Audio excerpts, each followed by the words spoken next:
Crime has become endemic to this small twin island republic of Trinidad and Tobago. With the increase in the drug trade during the late 80s into the 21st century has come the proliferation of illegal arms and ammunition and increase in violent crimes, namely murders and shootings.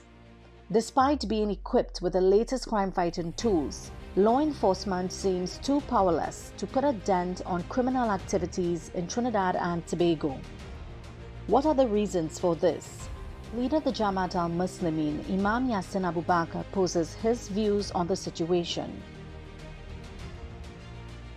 My name is the Right Honorable His Excellency Yassin Abu Bakr, the leader of Jamaat al-Muslimin in Trinidad and the destroyer of tyrants.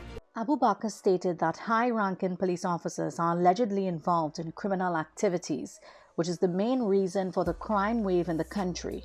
The police is responsible for making the mischief between the so-called Rasta city and the Muslim city. Just before the election, police have been seen, it is footage, pure footage. Police was seen taking up people from Lavante, and people say, we make a peace with the Imam and run the police out of the hell because they know that people in Lavante can't come in and things. So they took up people from Lavante, carried down them in Heliad, where there used to be rivalry, and they run the police out. This is you can find the footage. While he was able to broker a peace deal between the Rasta city and Muslims in East Port of Spain, there are police officers who allegedly encourage rivalry for their own benefit. As far as I'm concerned, the peace between what used to be called Rasta City and Muslim City has ended. And it's fragile now because people have nothing to eat. He opined that this is due to the fact that Africans are at the bottom of the socio-economic ladder with no banks and businesses. He rubbished the copycat Black Lives Matter group in Trinidad and Tobago, stating that it is black policemen who are allegedly killing young black men in this country. 99% of the young people who are involved in illicit activities are Africans. And because that's the overlapping from the slavery, they're still here. They are still enslaved. We have no banks. We are the only group in Trinidad. Trinidad is not a nation, you know. Trinidad have different groups. They have Indians, Syrians, Lebanese, they have Chinese, and they have what is called French Creole, right? All these people are living in this society, and everybody looks after their own interests, right?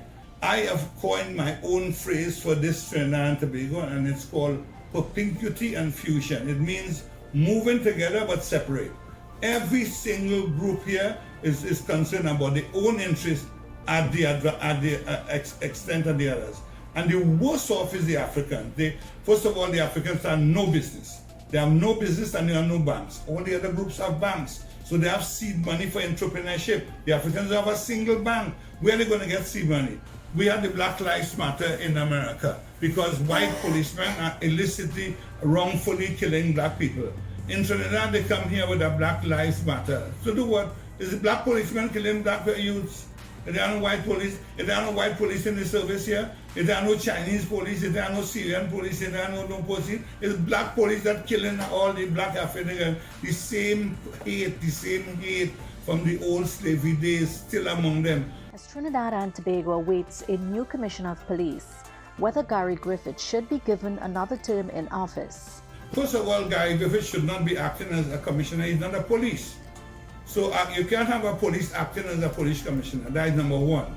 Bakr said that he is appalled at the state of the nation's prisons, which he described as being worse than concentration camps. He stated that the United Nations has been invited to visit the prisons to get a first-hand view at the conditions under which prisoners are kept. He further stated that some prisoners are incarcerated for as much as 15 years without having their cases heard. This he described as untenable, and he called on the authorities to rectify this immediately. The next thing is last week I had to challenge the atrocities that is in the prison, not prisons, the concentration camps, right? The men are being shot, the men are beaten, bloody. All these pictures were posting up. There's no running water in this particular facility that they put them, right? No running water. They have to flush the toilet and catch water with a cup to put in their thing. Men are in a cell 8 by 10 for 15 years. without trial. Where in the world do you hear that? There are 8 men in a cell with no toilet, with a pail, one pail, for 23 hours locked up in a day. This is Trinidad and Tobago now. And we're calling for international investigation into that. President of the Prisoner Association came and said the commissioner lied because he visited the conditions in the prison on the 1st of September, and the men are living in worse condition than animals. What are they doing? The men who are in prisons, who are supposedly guarding these unruly prisoners, they are officers of the police service and officers of the army. Totally masked up. They have no regimental number, so they could do anything and you can't sue them. So that has to be done, stop immediately.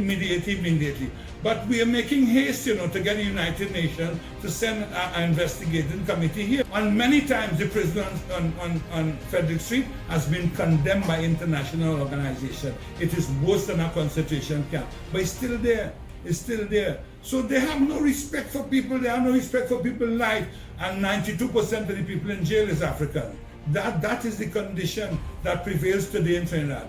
Abu Bakr urged the police officers to desist from their allegedly inhumane treatment of young black men, stating that by killing these young men, the police are actually weakening the African community. And the same police that killing all the police, they're so stupid. It has strength in numbers. So if I can move this table by myself, 4 of us will move it. Every time a black policeman kill a black child, you're weakening yourself. Let's reset. The whole of the world have to reset.